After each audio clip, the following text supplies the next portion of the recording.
6 days so that the Israeli side can rest on the 7th and we can engage in the fascinating journey of nation building and economic recovery. And we live in a gloomy moment, bleak moment. Yet, even in the bleakest of moments, I always remain optimistic and confident that Palestine will resurrect. And Bassem, as you know, we in Jerusalem, we have had some previous experience in resurrection. Thank you.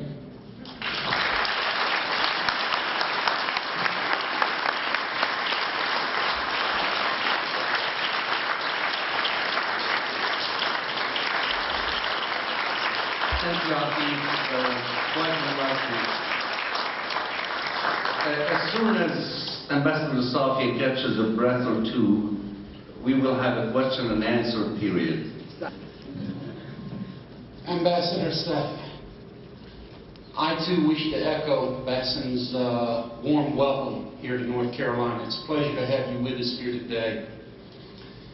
You spoke of how a non-violent movement can get us so much farther. Would you please be kind enough to share with us some of the examples that you believe will work? Although I too would love to see this non-violent movement take place, it seems like our people are being massacred regardless of whether the resistance is violent or non-violent. And once again, regardless of whether they happen to be male, female, child, teenager, or elderly person. Thank you, sir.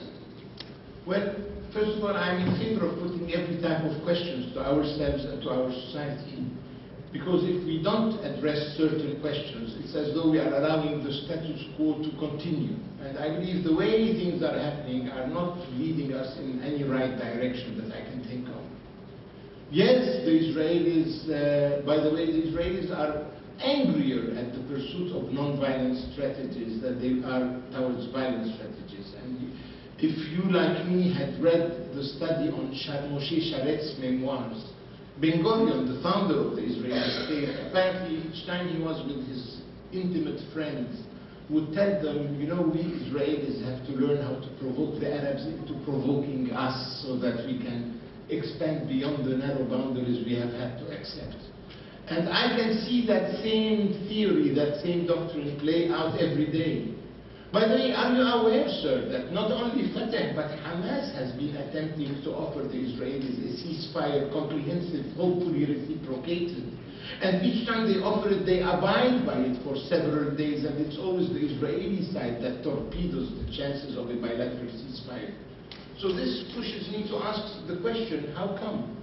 And the last of those examples, my friend, and I'm happy you agree with the accuracy of what I'm saying, Hamas, through Egyptian mediation 3 weeks ago, and for the first time Bassem with American blessings, engaged in dialogue with Hamas to reach a ceasefire. And Hamas agreed and respected its commitment until 4 days later, Barak, the lovable Labour Party leader, sent his hit team into Bethlehem, assassinated 4 militants who were having coffee, then went to Tulkarem and assassinated a 5th, making that ceasefire arrangement collapse.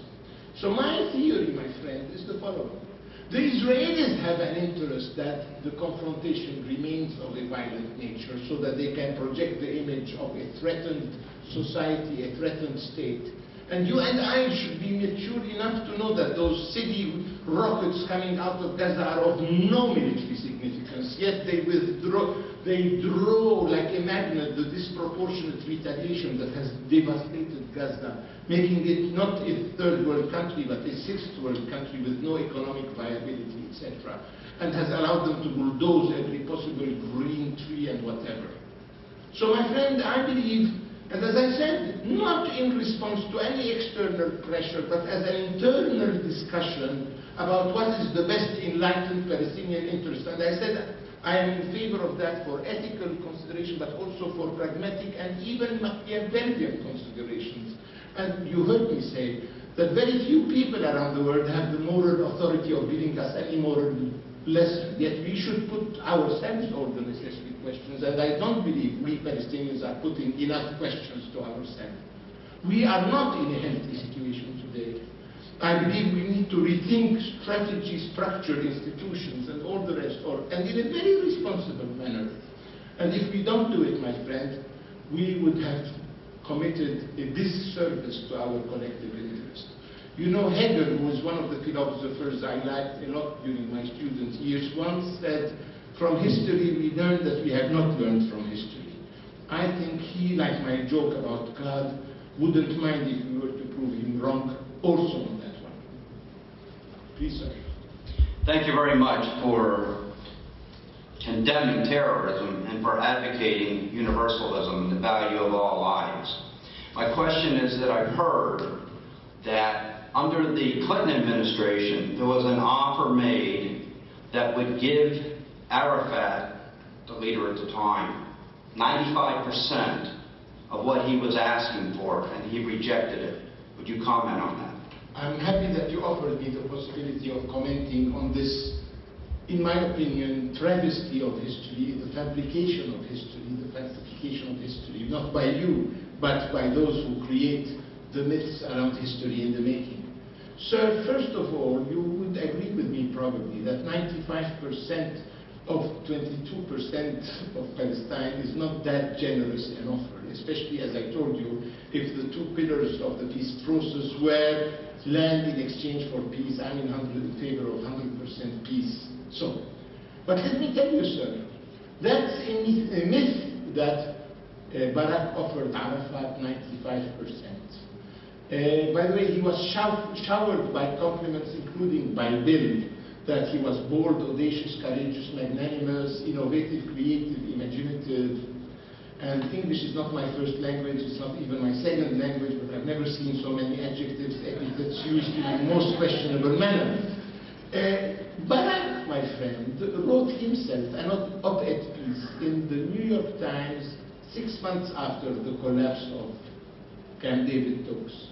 And in that op-ed piece, which he published in the New York Times, he says, I wanted to keep 85% plus certain arrangements in the Jordan Valley and around the Dead Sea shore, which constitutes an additional 30% of the West Bank.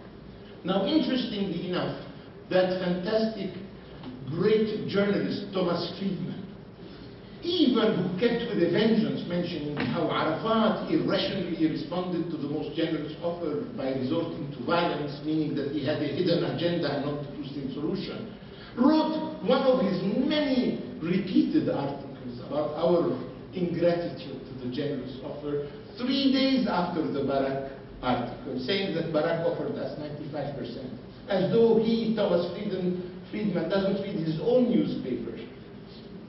So, my friend, I don't think that the finger should be pointed to Yasser Arafat, but to others. And one of my grievances concerning Bill Clinton is that he has propagated around the world this perception that Barak, the oppressor, was generous, and Arafat was ungrateful and responded with violence to a diplomatic ouverture. Now, let me resort to a Jewish American who was a senior civil servant in the State Department, one of the 4 that were among the peace team.